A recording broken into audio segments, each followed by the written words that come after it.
औज़ुबिल्लाहिमिनश्शैतानिर्रजीम बिस्मिल्लाहिर्रहमानिर्रहीम। लौह बितू कलम बितू तेरा वजूद अल किताब गुंबदे आबगीनाए रंग तेरे मुहीत में हबाब। माय डियर फ्रेंड्स, आज हम थर्ड ईयर क्लास में जो मेडिसिन पढ़ रहे हैं उसका नाम है फेरम मेटालिकम। उसकी आज हम फिजिकल जनरल सिम्टम्स और काजेशन पढ़ेंगे। तो पहली सिम्टम इसकी reaction to heat and cold. ये जो मेडिसिन है हमारी, ये हॉट रेमडी है। इसके पेशेंट को गर्मी बहुत ज़्यादा लगती है, ठीक है। हॉट रेमडी है ये।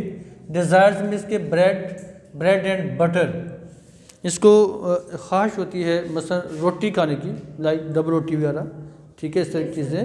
और बटर मक्खन खाने की भी इसकी बहुत डिज़ायर होती है।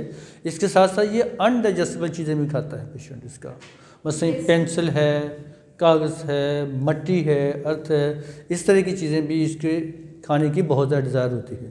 आपने कलकीरे काप को पढ़ा, नक्स वामिका को पढ़ा, एलुमिनियम को पढ़ा, तो वो भी पेशेंट उसका अनडाइजेस्टेबल थिंग्स खाता है। तो ये हमारा फेरम मेटालिकम का जो पेशेंट है वो भी अनडाइजेस्टेबल चीज़ें खाता है। याद रखें, वो जो जितनी भी चीज़ें इस तरह की मेडिसिन हमारी वो खाने वाली चीज़ें हैं, अनडाइजेस्टेबल चीज़ें, ये डिज़ायर ज़्यादा बच्चों में पैदा होती है। तो ये बच्चों के हवाले से वो दवाइयाँ भी काफ़ी, कलकीरी का बड़ी इस्तेमाल होती है, एलुमिना बच्चों की बहुत ज़्यादा इस्तेमाल होती है। तो सिमिलरली ये जो हमारी फेरम मेटालिकम है, ये भी बच्चों में इसका भी काफ़ी इस्तेमाल है।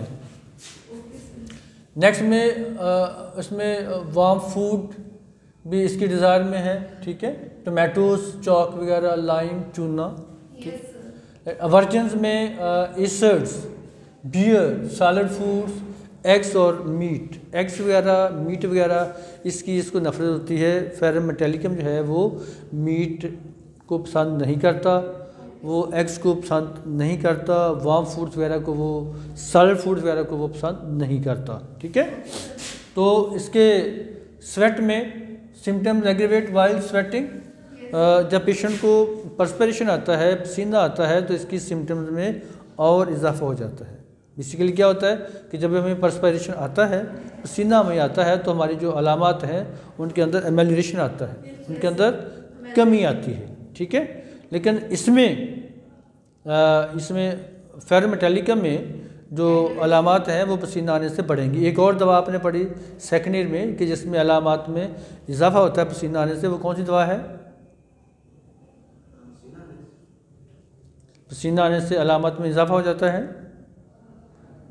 एनी हो दैट इज़ मर्क्यूरियस, मरसाल के अंदर भी इसमें पाई जाती है।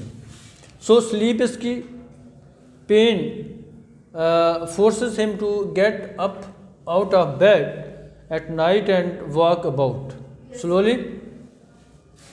इसकी स्लीप बड़ी डिस्टर्बिंग होती है। पेशेंट को जो तकलीफ़ होती है वो रात सोते में होगी, और वो उसको ये होगा कि वो उठ जाए, बेड से बाहर निकल जाए बिस्तर से, और वो आस्ता आस्ता से चले फिरे, ठीक है। तो इसके साथ है रेस्टलेस स्लीप इसकी है।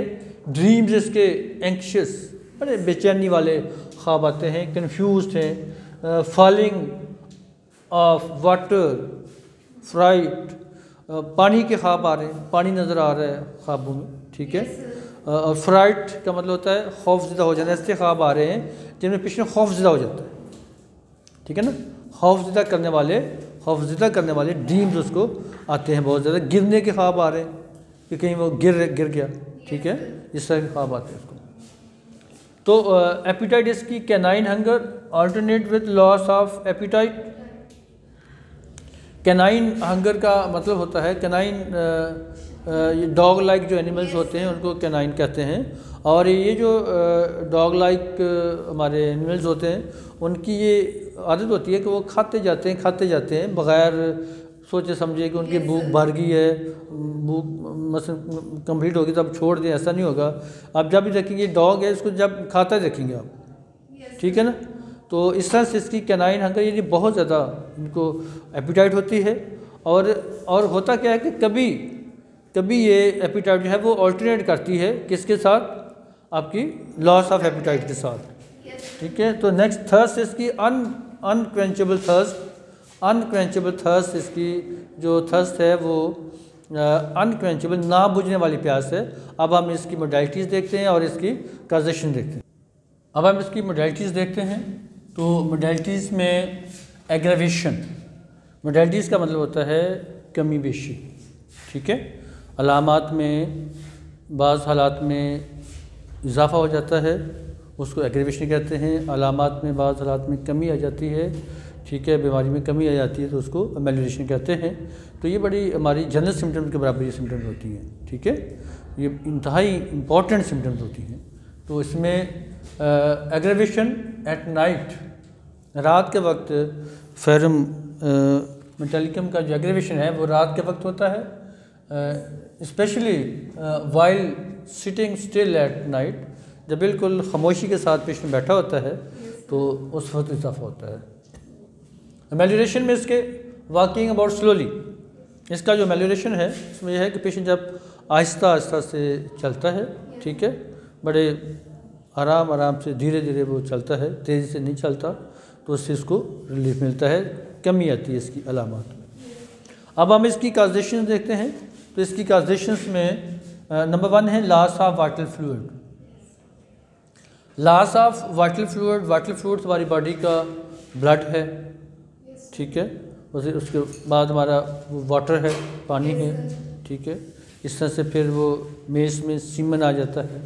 इन चीज़ों का एक्सेस में ज़ाया होना, ठीक है, वो पेशेंट के अंदर कमज़ोरी फील होती है, कमज़ोरी आ जाती है और मसले मसाइल पैदा हो जाते हैं। तो उन प्रॉब्लम्स को सॉल्व करने के लिए फिर आपको ये दवा देनी पड़ती है।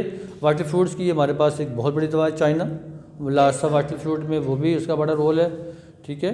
तो इस तरह से ferrum metallicum, loss of vital fluid की वजह से जो प्रॉब्लम आए उसमें फेरम मेटालिकम इंडिकेटर होती है। नंबर 2 है after abuse of quinine. Quinine का बहुत ज़्यादा जब आप इस्तेमाल किया जाता है, मतलब क्विनीन का बहुत ज़्यादा इस्तेमाल आप इंटरमिटेंट फीवर्स में करते हैं, मलेरियल फीवर्स में करते हैं, ठीक है। तो वहाँ पर जो इसका क्विनीन का बहुत ज़्यादा आप इस्तेमाल करते हैं, उसकी वजह से भी हमारी बॉडी के अंदर कुछ साइड इफ़ेक्ट्स आने शुरू हो जाते हैं, कुछ प्रॉब्लम्स और आने शुरू हो जाते हैं, वो नया मसला शुरू हो जाता है। इंटरमिटेंट फीवर को ठीक करते करते आप नई मुसीबत और गले में डाल लेते हैं। तो वो उसके इल इफ़ेक्ट्स को, साइड इफ़ेक्ट्स को रिमूव करने के लिए फिर आपको फेरम मेटालिकम देनी पड़ेगी। इसके हवाले से हमारे पास इपिका भी बहुत बड़ी दवा है जो कि इसकी इल इफ़ेक्ट्स को दूर करती है, ठीक है। तो नेक्स्ट सिम्टम हमारी आ जाती है सुप्रेस्ड इंटरमिटेंट्स। इंटरमिटेंट्स का मतलब होता है इंटरमिटेंट फीवर्स, टिपिकली वो बुखार जिनके अंदर वक्फा पाया जाता है, पीरियडिसिटी पाई जाती है, वक्फे के बुखार, लाइक मलेरिया जिसको कहते हैं, मलेरिया बुखार है, ठीक है। तो इस तरह के जो फीवर्स हैं उनके सुप्रेस हो जाने से, जैसे फीवर हुआ लेकिन वो प्रॉपर तरीके से हो नहीं पाया, ठीक है, आपने कोई बिफोर टाइम ही कोई एंटीबायोटिक्स हैवी खा लिए, इस ऐसा माहौल पैदा कर दिया कि बुखार पूरी तरह से हो न सका, तो वो जो चीज़ दब जाती है वो और ज़्यादा ख़तरनाक हो जाती है, ठीक है। वो डिज़ीज़ को उठा के लेस इंपॉर्टेंट आर्गन से इंपॉर्टेंट आर्गन की तरफ फेंक देती है, वो बड़े ख़तरनाक किस्म के ब्लंडर्स पैदा हो जाते हैं। तो सो माय डियर फ्रेंड्स, आज हमने फेरम मेटालिकम की फिजिकल जनरल सिम्टम्स पढ़ी और उसकी काजेशन पढ़ी। कल हम इंशाल्लाह इसकी माइंड सिम्टम पढ़ेंगे। तब तक के लिए इजाज़त, अल्लाह हाफिज़।